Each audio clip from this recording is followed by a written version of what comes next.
Hello guys, तो कैसे हैं आप लोग। तो गाइस स्वागत है आप सभी का फिर से पोकेमॉन की एक और नई वीडियो में। और गाइस आज की वीडियो में हम लोग फिर से अपनी पुरानी सीरीज यानी कि फैक्ट सीरीज को कंटिन्यू करने वाले हैं।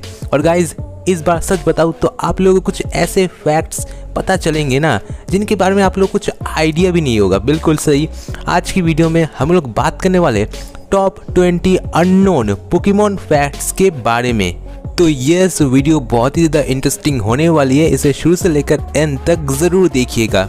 और अगर आप चैनल पर पहली बार आए तो सब्सक्राइब कर लीजिए और इस घंटे को ऑल पे सेट कर दीजिए ताकि फ्यूचर में आपको ऐसी वीडियोस देखने को मिलती रहे।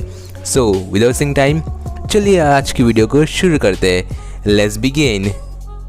Fact number 20। गाइज ये तो आप सभी को पता है कि पोकेमॉन में हमें जो पहला रीजन देखने को मिला था वो था कैंटो रीजन, और ये काफ़ी पॉपुलर भी हुआ था। बट क्या आप लोगों को पता है कि कैंटो रीजन एक्चुअली में बेस है कैंटो के, यानी कि जापान के एक रियल रीजन को, मतलब एक रियल सिटी को लेकर। क्योंकि जापान में एक ऐसा जगह है जिसका नाम है कैंटो, और जापान में जो जगह है कैंटो उसी के ऊपर बेस करके कैंटो रीजन को बनाया गया है और उसका नाम भी रखा गया है। Fact number 90। गाइज क्या आप लोगों को पता है कि इंग्लिश वॉइस डबिंग में जो मिस्टी और जेसी को एक ही वॉइस आर्टिस्ट डब करते हैं इंग्लिश में, जिनका नाम है रेचल लिल्स। यानी कि आप लोग सोच सकते हैं कि दोनों कैरेक्टर यानी कि मिस्टी और जेसी दोनों को एक ही आर्टिस्ट डबिंग देती है, अपनी आवाज़ देती है। तो ये फैक्ट आप लोगों को कैसा लगा कमेंट करके मुझे ज़रूर बताइएगा।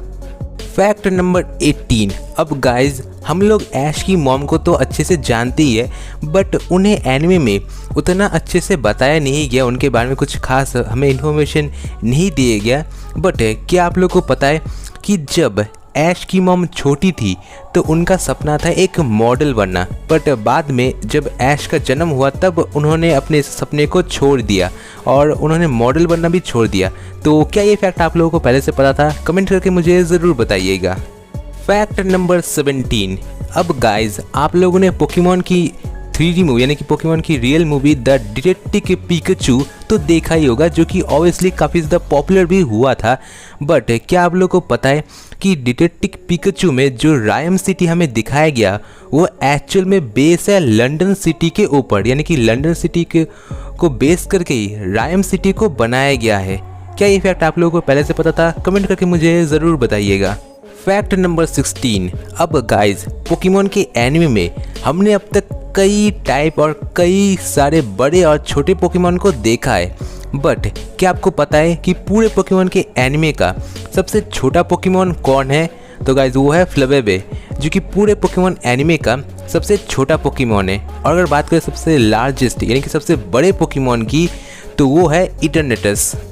Fact number 15। अब गाइज आपने कभी ना कभी पोकेमॉन के फेमस गेम यानी कि पोकेमॉन गो तो खेला ही होगा, बट क्या आप लोगों को पता है कि ये गेम काफ़ी ज़्यादा पॉपुलर हुआ था? ये तो आप सभी को पता है, बट क्या आप लोगों को पता है कि ये गेम इतना पॉपुलर हुआ था कि इसके जो टोटल डाउनलोड है वह है 750 मिलियन, और एक टाइम पर पोकेमॉन गो सबसे ज़्यादा हाईएस्ट डाउनलोडिंग गेम था पूरे प्ले स्टोर में। Fact number 14। गाइज ऐश को तो आप लोग जानते ही होंगे, ऐश की आवाज़ भी आप लोगों ने कई अलग अलग लैंग्वेज में सुनी भी होगी, इंग्लिश, जापानीज़, हिंदी, स्पेनिश और भी कई सारे लैंग्वेज में। बट क्या आप लोगों को पता है कि मेनी मोर यानी कि कई लैंग्वेजेस में, मतलब ज़्यादातर लैंग्वेजेस में जो ऐश को वॉइस देती है वो ज़्यादातर फीमेल्स ही होती है, यानी कि और इंडिया उन कुछ लौते कंट्रीज़ में से एक है जहाँ पर कोई मेल वॉइस एक्टर अपनी आवाज़ ऐश को देता है। And we proud of Nachiket sir, जो कि हमारे हिंदी ऑफिशियल ऐश के वॉइस है। Fact number 13। अब गाइज ये तो हम सभी को पता है कि सारे पोकेमॉन और पोकेमॉन के जितने भी कैरेक्टर है वो कभी ना कभी किसी चीज़ के ऊपर बेस करके बनाया गया है। बट क्या आप लोगों को पता है कि पोकेमॉन में जितने भी पोकेमॉन है ऑलमोस्ट 90% पोकेमॉन ही किसी न किसी ट्रेडिशनल जापानीज स्टोरीज या किसी लेजेंड के ऊपर बेस करके बनाया गया है। बट अभी हालांकि मुझे वो याद नहीं आ रहा, बट मैं वो पिक्चर्स शो कर दूंगा जिनके ऊपर बेस करके पोकेमॉन को बनाया गया है। एंड ऑलमोस्ट शायद 90% पोकेमॉन ही किसी न किसी लेजेंडरी कैरेक्टर या किसी स्टोरीज के ऊपर बेस करके बनाया गया है, या फिर किसी स्टोरी के कैरेक्टर के ऊपर बेस करके बनाया गया है। फैक्ट नंबर 12 गाइज, ये तो हम सभी को पता है कि पोकेमॉन कितना ज़्यादा फेमस है, और साथ में पोकेमॉन का मेन प्रोटोगनिस्ट यानी कि पिकाचू भी कितना ज़्यादा फेमस है, वो तो बताने की ज़रूरत ही नहीं है। बट क्या आप लोगों को पता है कि एक टाइम पर यानी कि 2001 में साउथ पैसिफिक के एक आइलैंड पे यानी कि जिसका नाम है नीनू, उस आइलैंड पे पिकाचू इतना ज़्यादा पॉपुलर हुआ था कि एक टाइम के लिए पिकाचू कॉइन भी वहाँ पर इस्तेमाल किए जाते थे। यानी कि चीज़ों को खरीदने के लिए पिकाचू कॉइन, चीज़ों को बेचने के लिए भी पिकाचू कॉइन, मतलब उस टाइम पर पिकाचू कॉइन काफ़ी ज़्यादा फेमस थे उस आइलैंड पर। क्या ये फैक्ट आप लोगों को पहले से पता था? कमेंट करके मुझे ज़रूर बताइएगा। फैक्ट नंबर 11 गाइज, क्या आप लोगों को पता है कि जो ऐश की मॉम है डियाला केचम, वो एक टाइम पर टीम रॉकेट की जो बॉस है यानी कि जियोवानी, उनको भी एक टाइम के लिए डेट करती थी। बट हालांकि बाद में उनकी मुलाकात ऐश के डैड के साथ हुई, फिर उनकी मुलाकात हुई, फिर मैरिड हुई और फिर जाकर हुआ ऐश का जन्म। बट एक टाइम पर ऐश की मॉम जियोवानी को डेट करती थी। क्या ये फैक्ट आप लोगों को पहले से पता था? कमेंट्स करके ज़रूर बताइएगा। फैक्ट नंबर 10 अब गाइज, तो पोकेमॉन में हमने कई बार पोकेबॉल का इस्तेमाल करते हुए देखा, एंड कभी ना कभी तो ये सोचा ज़रूर होगा आप लोगों ने कि पोकेबॉल का जो कलर है वो आखिर ऐसा क्यों है। तो गाइज मैं आप लोगों को बता दूं कि जो पोकेबॉल का कलर है वो एक्चुअल में बेस है कैम बॉल स्कोप कैंस के ऊपर, जिनका पिक्चर जो है मैं शो कर दूंगा, एंड इनके कलर्स के ऊपर ही बेस करके पोकेबॉल को बनाया गया है। फैक्ट नंबर 9 अब गाइज, पोकेमॉन में अब तक आपने कई सारे गेम्स खेले एंड कई सारे गेम्स को खेला भी एंड एक्सपीरियंस किया है। बट क्या आप लोगों को पता है कि पोकेमॉन का जो गेम है गोल्ड एंड सिल्वर, वो एक्चुअल में पहले पोकेमॉन का लास्ट गेम होने वाला था। यानी कि पोकेमॉन कंपनी इसके बाद कोई और गेम लाने नहीं वाली थी।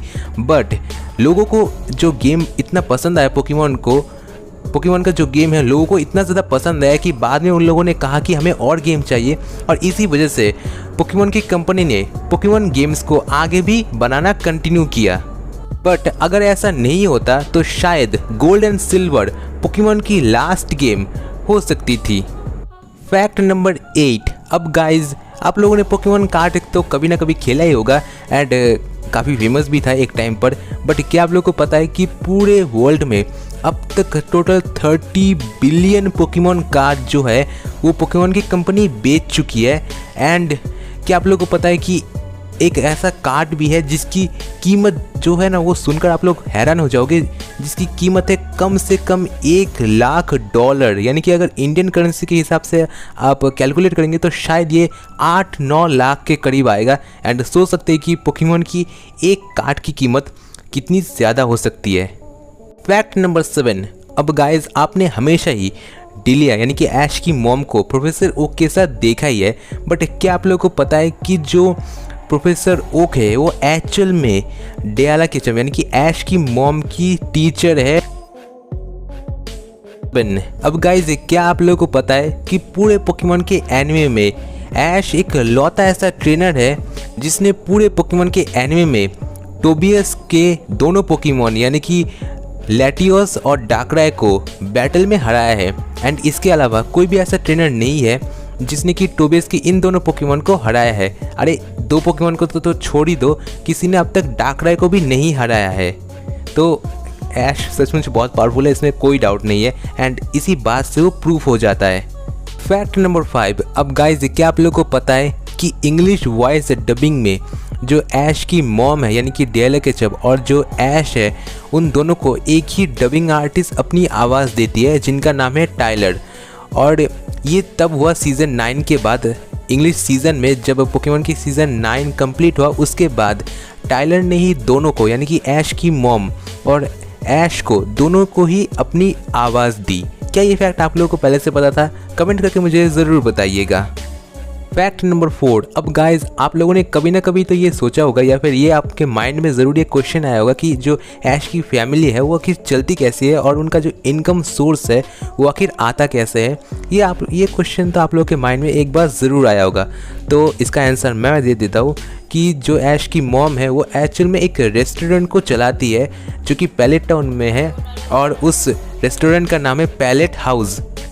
फैक्ट नंबर 3 गाइज, क्या आप लोगों को पता है कि पोकेमॉन इतना ज़्यादा फेमस तो हुआ था एंड अदर कंट्रीज में भी ये काफ़ी ज़्यादा पॉपुलर हुआ था, बट क्या आप लोगों को पता है कि पूरी दुनिया का जो सबसे फेमस, एक तरह से कह सकते हैं बहुत ज़्यादा फेमस कंट्री अरेबिया, वहाँ पर पोकेमॉन बहुत टाइम के लिए बैंड हो गया था बिकॉज पोकेमॉन में जो वायलेंस दिखाया गया, जो बैटल्स दिखाए गए, उन्हीं की वजह से पोकेमॉन काफ़ी टाइम के लिए अरेबिया में बैंड हुआ करता था। बट अभी पोकेमॉन वापस से वहाँ पर चालू हो चुका है।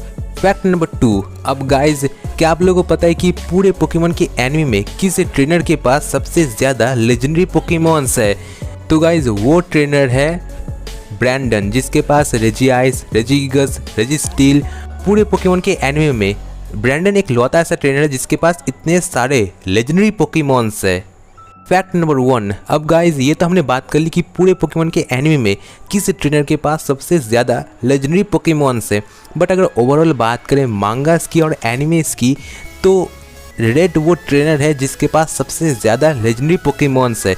गिनते जाओ तो बहुत ही कम होंगे उंगलियां, जो कि है ज़ैप्डोस, मोल्ट्रेस, आर्टिकोनो, हीटरन, उसके बाद और भी कई सारे ऐसे लेजेंडरी पोकेमॉन्स है जिसकी म्यूटू, और भी कई सारे लेजेंडरी पोकेमॉन है रेड के पास। तो रेड वो एक ट्रेनर है जिसके पास अगर देखा जाए तो मांगा और एनिमे को लेकर तो रेड के पास सबसे ज़्यादा लेजेंडरी पोकेमॉन्स है।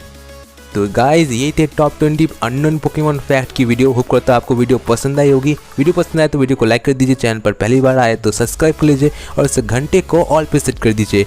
एंड मैं मिलता हूँ किसी नेक्स्ट टाइम ऐसी ऑसम वाली वीडियो में। तब तक के लिए नमस्ते, खुदा हाफिज़, सागर प्रणाम।